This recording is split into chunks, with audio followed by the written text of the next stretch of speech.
Hey everyone, welcome back to the channel.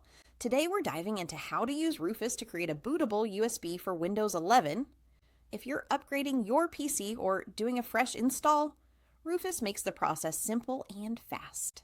And don't forget to hit that like button and subscribe for more tech tutorials and guides. First, let's talk about why Rufus is great for Windows 11. Rufus is lightweight, fast, and reliable, and it supports all the necessary features for Windows 11, including UEFI boot mode, GPT partitioning, and secure boot compatibility.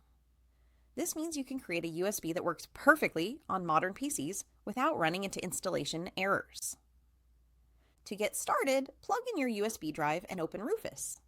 Select your USB from the Device menu, then choose the Windows 11 ISO file you've downloaded. Next, pick the partition scheme.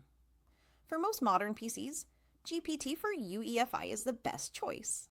Then choose FAT32 as the file system for maximum compatibility. If your ISO is larger than 4 GB, NTFS will work, but check that your PC supports it. After setting up these options, click Start, and Rufus will format the USB and copy all the necessary files.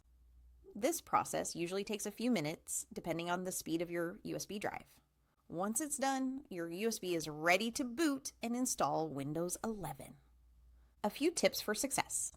Make sure your USB is at least 8 GB, back up any important files since formatting will erase everything, and verify your ISO is fully downloaded and intact. Following these steps will save you from common errors during installation.